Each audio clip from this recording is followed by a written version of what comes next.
We have been inundated by questions. There's lots and lots of questions. I think there's 40 individual questions that we're trying to curate these questions. Now, we can read out questions, or we can try and play nicely, and you can turn on your camera and you can maybe just have a chat with Greg and ask your question directly. So who'd like to put their hand up, turn on mute, and have a chat with Greg and ask their question? Who's up first? First come, first serve. First up, best dressed, we'd say in Ireland. There's Stuart Essence. Stuart, unmute there and show your question out to Greg, please.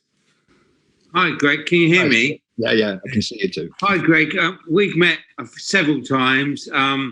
Manchester for Discotheque and in Brixton, etc. And I emailed you a while ago to tell you I was in an accident, but I'm very well now. My music production and my studio is going well.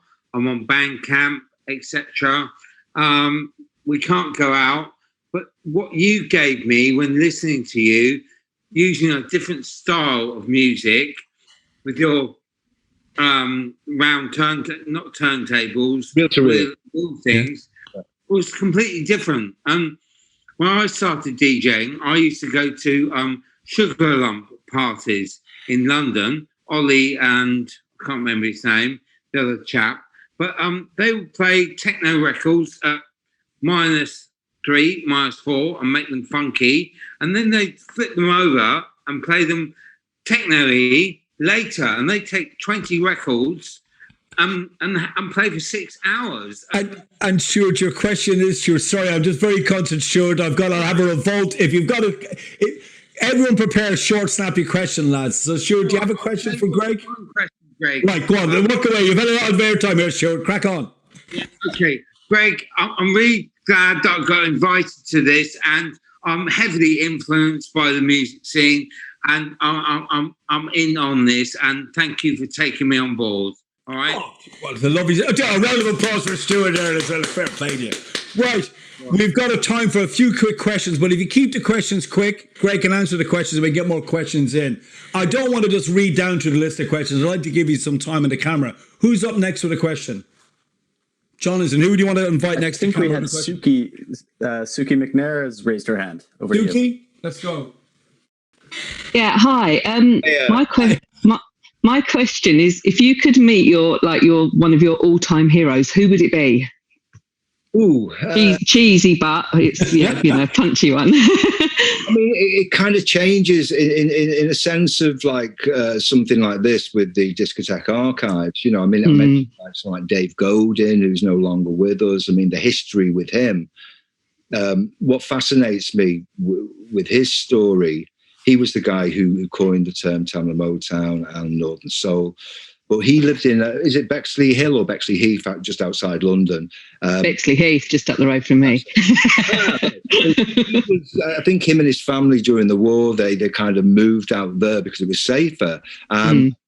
He talks about in 1954 going into an ice cream parlor, and there was a jukebox playing, and he heard for the first time this Black American music. And he was only a kid, teenager, and there were some older lads there, and he went, "What is this?" And they said, "It's rhythm and blues." And that changed his life completely. And when you look into that, what was the jukebox doing in there playing rhythm and blues? There was a US Air Base close by, wasn't there? Yeah, I think so. Yeah, that was where it had come from.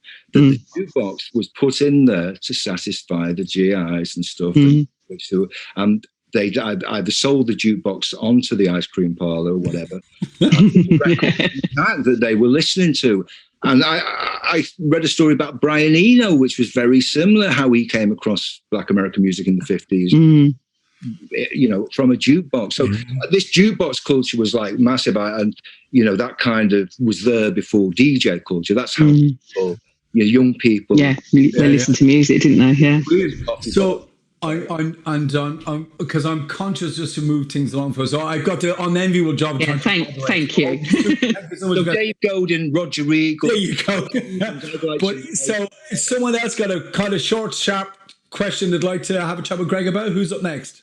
Marin, over to you with the raised hand. Hi, sorry, I'm not on camera. I'm not presentable. Greg, Hi, Maren. hi, big fan of your work. I'm a popular music scholar studying gender and DJ culture. My question is about Regine. Could you speak a bit about your impression of Regine's influence on nightclub culture? Would you consider her an early DJ example or like a prototype? Oh, perhaps. I mean, what? Just where are you based, by the way? Can I just ask you that? Right, so I'm in Toronto, and I actually have an article coming out that I cite you heavily in your blog post about challenging Jimmy Savile's primacy in DJ culture. So I'm looking at other figures that should perhaps have Jimmy Savile. So you'll see yourself. It's coming out on Bloomsbury. It's called Media Narratives of Popular Music. And my article is called Tales from the Turntable. I cite your blog post heavily. You inspired me to write the article. Again, I'm looking for other figures that might have primacy in DJ culture that we don't talk about, that aren't known as well as Savile. Well, so I'm thinking about Regine in that context. Would you consider her somebody that we should be looking into more with regards to the history of DJ culture? Well, I mean, absolutely. Anything that kind of connects with the wider culture and the clubs and the growth of this industry as it did, of course. I think. Well, I think Maren and Greg. I think it might be great if you two guys connect Maren with Greg. I'm sure for an interview. I'd love to hear what you've kind of come up with yourself on this. This brilliant. Is fascinating. Maren, if you email in, we'll make sure you're connected to Greg, and you two folk can connect. How does that sound? Sure. I think I'm following you on Twitter too, so I could also DM you on Twitter. Brilliant. Yeah, whatever. Okay, let's do that. Thank you for your time. Well done, Maren. So we go from Toronto. It's very international here. Who's up next, lads? I'm in the middle of nowhere in Kildare. Can't you tell? So it's lashing rain here, and there's Guinness everywhere. So who's up next with a question for Greg? I see a hand from Eva. Do you want to unmute yourself? Hi. So I was wondering, would you maybe, hi Greg, do gigs playing this kind of music, like the music that you're talking about in the book? Because obviously nowadays when you play gigs, it's all about, it's mainly edits and more electronic music. Would you like to be booked for, to play this kind of gigs and play originals and things like that? It's funny actually, because sometimes I put together mixes or, I mean, I remember I did a one turntable thing, which is more applicable for something like this, because the way that music was presented, a lot of the, say, 60s stuff to the mid 70s was very much kind of from a British side microphone based. So, to go back and do it, if I wanted to make it fluid and continuous like people are used to now, I'd have to do a lot of pre-production to make intros and stuff like that. I prefer just to play it, I'd love to do that, but I don't know whether that would be something that would, kind of connect with a contemporary dance floor in that sense. It's good to educate people as well, that's the way. Doing it anyway that are probably much more qualified, who are kind of going from digging out old 7-inch singles. That's it's the old Northern Soul 7-inch box, isn't it? Or even like someone like Kev Darge went into the funk route on that. He took the Northern Soul ideal into funk and started finding all these rare funk records all over America, and this deep funk scene came out of it. There's people who are doing that kind of 7-inch. From my side, as I say, I'd probably be wanting to make something a little bit more fluid now, because that's the way we're used to kind of. I do lots of things online. Like, for example, I do what I call selections. A lot of them on Mixcloud, whereby I just play the whole track and then follow it with the next track. So it's not like a DJ mix as such, but it's a compilation of music. I think it would be remiss of me to grab this opportunity to invite Rusty Egan to the stage, because we're talking about clubs, the influence of disco and music and electronics and all this stuff. So Rusty, any questions for Greg and any comments yourself on the topics that Greg were touching on around club culture and music, Rusty? Did I unmute myself? Yeah, you're unmuted now, Rusty. Okay. Rusty Egan, founder of the Blitz. I'm a big fan of Greg, and I don't know if anybody knows, but I became a DJ because DJs didn't play the bloody music I wanted to hear. And if it wasn't an American import, and it wasn't soul, if it wasn't disco, and you would be telling the DJ, Luther Vandross is on the David Bowie album. And he'd be going, I don't play David Bowie. Love is the Drug by Roxy Music. It's a great record. I don't play that. But I was reminded about Pips in Manchester. Yeah.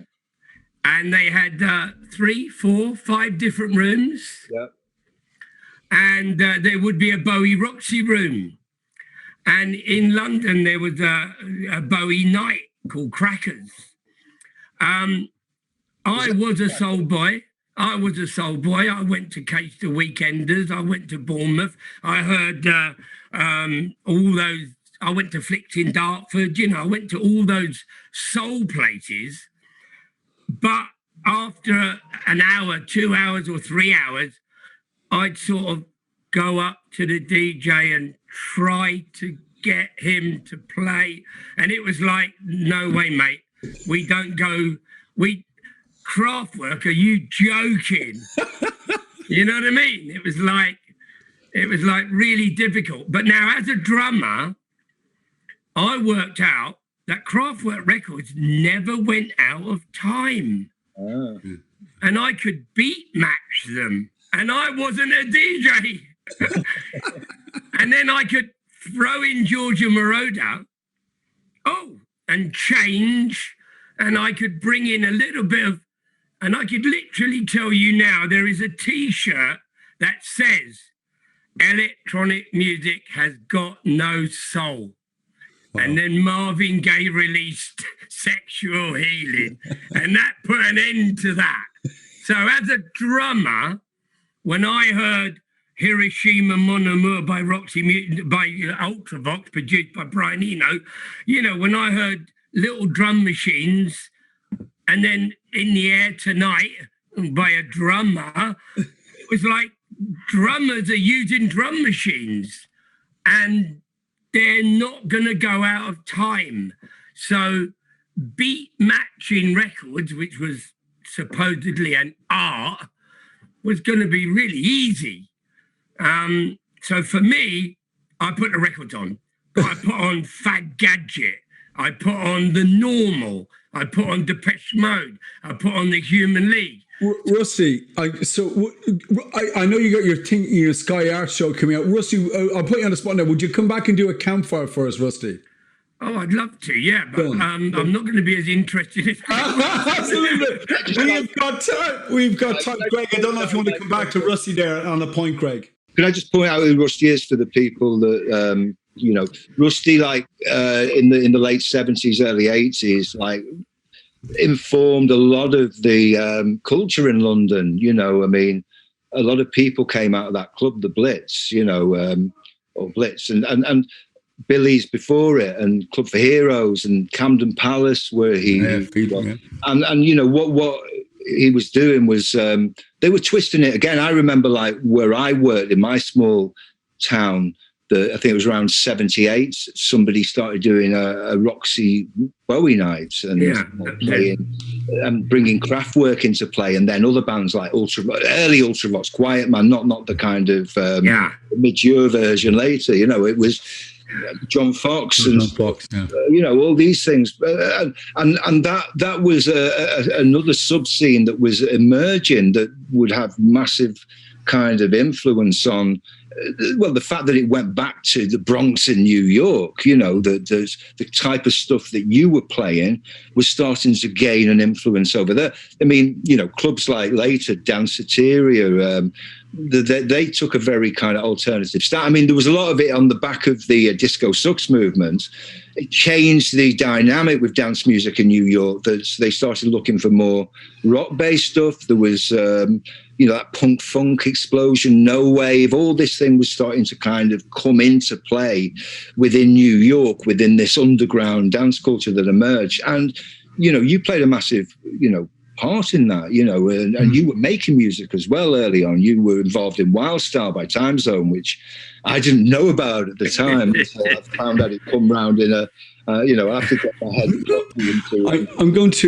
I'm going to intercede one time because I just know as well. I'm going to stick with musician teams around. We've got Jan Pulsford. I can see here. Hello, Jan. And Jan, very cool. I'm playing a lot with Cyndi Lauper and I've played in some amazing records. Jan, I didn't know if you've any kind of comments or observations for Greg when you heard us talk about records and clubs and the influence of black music and the influence of dance.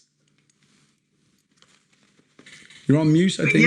Yeah. Wow. Thank you, Greg. That was just fantastic. Yeah, well, I was lucky enough to be in New York working with Cyndi in the 90s. So I have very fond memories of a lot of clubs. Junior Vasquez. At all? You ever come across Anita Sarko? I'm not sure that I did. But I'm just trying to remember the DJs and the clubs. You know, we were at the Limelight because I was on tour as well. So we went into the Limelight up in Chicago, Limelight in Montreal. I mean, it was just such a fantastic time. By the way, Montreal Limelight. The Montreal Limelight's in the book. Oh, great. Yeah. Well, I think I went to that when I was with the Thompson Twins because I do remember... because I was with them in the 80s and giving away my age here. And then Cyndi Lauper in the 90s. And I mean, I just loved all the remixes. I used to buy stuff for the remixes and the 12 inches. So my hat's off to you all. Thank you very much.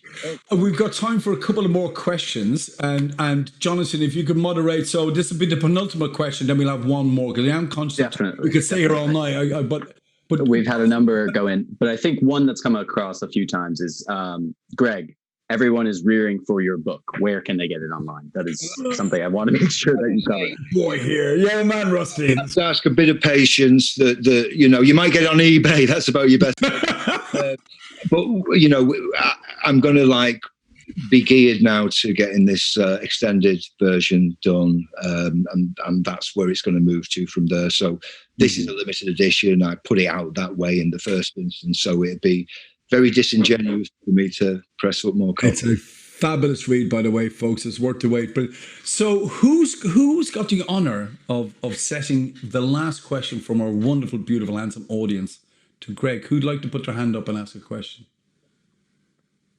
Don't be shy. Have you any takers? Put your hand. Is that Carl Flanagan? Carl Flanagan. How are you, Carl? What's the crack? Hi there. I'd like to ask Greg, what was the first ever mixer you actually ever bought? Mixer? Yeah. Like DJ mixer? No, cement. The first mixer you ever bought? Yeah, are you talking about a DJ mixer, like the piece of equipment? DJ mixer, yeah. That's correct, yeah, DJ mixer. A Matamp. I bought the Matamp which Froggy designed. Right. When I was on the Tube, that's what I'm using. I mean, it's an amazing mixer. It was like... it had crossfader and all sorts of stuff on it. And when I did the Tube, I had that with the two Technics 1200s. I decided, at the end of '82, that I was going to set up a home DJ studio and put some real. I got the Matamp. So I'm really pleased with that, because Froggy, who was one of the Funk Mafia DJs, London, he was one of the first DJs in the country to I think he was the first person to SL 1200s. He'd been to the music seminar in New York in '79. Basically, he'd seen the band play there and met him and everything. He came back. And went straight into mixing. He got I think he imported them from the States, the 1200s. And basically, he then designed this Matamp. It's a company in Huddersfield that did it. But I look now online and they go for a lot of money. So I wouldn't mind getting one, for old time's sake. I've got a Kenton Pro 2 CV just converter here, Russ. You'd love this recipe. There's something about British guys and sheds with electronic stuff making things. It's absolutely fantastic. So listen, we're coming to the end of the question. I don't think we've time for any more questions. We have time for one more. Are we done for the questions? Well, okay, so this is what I'd like everyone to do. First of all, a round of applause for Greg. Absolutely fantastic. I've got a couple of key things just to say to folk. If you would like to, first of all, these are crazy times. If you'd like to be one of our Campfire gang, either in front of the camera, we're going to do a show with Rusty Egan, which would be amazing, or behind the camera and you want to come and work with us or have some fun, we'd be delighted to hear from you. Just drop us an email. If you want to get involved and have some fun, we've been running Campfire for nearly 12 years, 11 years now. This is the 10th anniversary of Greg's first Campfire. So if you want to be in front of one, you've got something interesting to tell. If you want to be behind the camera, get involved with production or promotion, we'd love to hear from you. Also, we can't give everybody in the world a job. We can't do that. But these are tricky times. The commercial side of our practice, we're doing well. We're making work, and we work in emerging technology and media. Again, if you can write or make film or animate, you're out of work, you're at a loose end, get in touch with us. We'd love to hear you. We'd be able to help you. If we can help, we help. We're really good at just even writing CVs. But if you want some help, if you don't feel in these kind of disconnected times, please just connect with us and let's see what we can do. So that's just rams up for me. Greg, I want to hand over to you to have the final word before I hand over to Jez and some housekeeping. Just closing thoughts on the book, closing thoughts on where we are in 2021 for your lovely audience. Well, yeah, I mean, you know, it's a very, very difficult time. We've got no clubs, we've got no festivals, people can't go out and dance. But they will come back. It will come back, and it will be thriving again. The sad thing, I think, is in the meantime, there's going to be a lot of people fall by the wayside. There'll probably be a lot of people who are DJs the other side of this that will never DJ again because they've had to find some other kind of work. And there's going to be DJs that, you know, to get going again, to do it all again, to get into the touring, and it's going to be very hard for them. So there's going to be a lot of casualties, but at the same time as that, and like this book illustrates, these are youthful scenes. They all, I wanted the book to be colourful. I wanted those kind of, I didn't want it to start black and white history. It's not just the archive, it's living and vibrant. Yeah. And that's what I'm saying. This was, you know, club culture is about youth, and what's going to happen is that you think about that younger generation, the teens and early 20s, who, what a sacrifice over a year. Can you imagine us going back to that age and not being able to go out and party? And, you know, so I think that you're going to see a lot of people that will have mental health issues, but in parallel to that, I think you'll see a lot of creativity that will be emerging, will be fermenting out of this. And hopefully when this comes again, a younger, you know, generation will start their own scenes and will develop this into a whole, and that's how it works. We cannot leave it 10 years to the next one. So, Greg, you're such a lovely man. I'll give you a big virtual hug from here. Now, before we close off, folks, have you enjoyed tonight? It's been amazing, right? There is some thank yous. There's a huge amount of work goes into this. Can I just please thank our executive producer, Nick Cox. Nick, round of applause. Jessica Black, head of creative.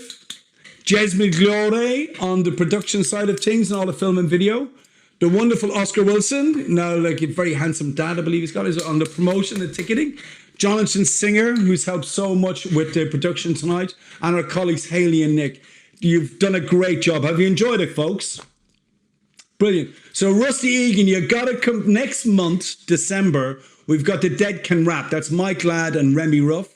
They've got a fantastic album. It's ripping it up. Mike Ladd is an amazing hip hop artist. Remy Ruff is a leading light in the UK graffiti scene. They're going to be doing a special in-sessions from the album farmers from London and Paris. So it's the last Thursday of February. And Rusty, if you're not doing anything, we'd love to have you the last Thursday in March. And a special with Rusty Egan, if you're free. I got an album coming out, a soundtrack to the Blitz documentary. Oh, wow. So do you fancy doing a Campfire on that, Rusty, a special? It comes out second week in March. Brilliant. And, can we book you in now, the last Thursday in March for Campfire? Yeah, I'm unemployed. Done. Last Thursday in March. Rusty Egan, you've heard it here first on the Blitz. And so you'll have to come back for that. That'd be amazing, Rusty. So can we just ask everyone to put their hands together one more time? Unmute and put your hands together. Unmute this bad boy. Let's unmute this for Greg Wilson and say absolutely fantastic. Thank you so much. Thanks, everyone. It was great. Thanks, Greg. Brilliant. Thanks, Greg. Wonderful. Thank you, Greg. Thanks, Mike. Thanks, Greg. Welcome, guys. You enjoy that, yeah? Yeah. Excellent.